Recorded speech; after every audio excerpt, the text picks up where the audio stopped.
मंत्री राधाकृष्ण विखे पाटलांनी अमित शहांची भेट घेतली आहे। दिल्लीमध्ये अमित शहांच्या निवासस्थानी ही भेट झाल्याची माहिती आहे। तर दूध उत्पादकांच्या प्रश्नांबाबत सविस्तर चर्चा झाल्याचं कळत आहे। माजी खासदार सुजय विखे पाटीलही यावेळी उपस्थित होते। तर दुधाला हमी भाव देण्याबाबत केंद्र सरकारने प्रयत्न करावे अशी विनंती मंत्री राधाकृष्ण विखे पाटील यांनी अमित शहांना केल्याचं कळत आहे। लोकशाही मराठीने दूध उत्पादकांच्या समस्या मांडल्या होत्या। त्यानंतर राज्य सरकारने शेतकऱ्यांना प्रति लिटर 8 रुपये वाढवून दिलेत, पण केंद्राकडून दुधाला हमी भाव मिळावा यासाठी खास प्रयत्न करावे अशी मागणी विखेंनी शहांकडे केलेली आहे। त्यामुळे अमित शहा आता ही मागणी मान्य करणार का ते बघावं लागणार आहे। दरम्यान लोकशाही मराठीने हा मुद्दा मांडलेला होता, कारण शेतकऱ्यांना कमी दर मिळतात, जरी अनुदानाची घोषणा झाली असली तरी देखील ते कधी मिळतं कधी नाही मिळत, आणि त्या पार्श्वभूमीवर आम्हाला हमी भाव द्या अशी मागणी शेतकरी करतात, दूध उत्पादक शेतकरी, आणि हीच मागणी लोकशाही मराठीने सुद्धा या ठिकाणी लावून धरलेली होती। आणि आता राज्य सरकारकडून प्रयत्न होताना दिसत आहेत। केंद्र सरकारकडे त्याविषयी मागणी करण्यात आली आहे, विनंती करण्यात आली आहे। त्यामुळे आता ही विनंती मान्य होणार का आणि दूध उत्पादकांना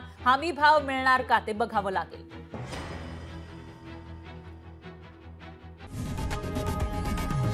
लोकशाही मराठी ऐका, पहा, जागरूक रहा।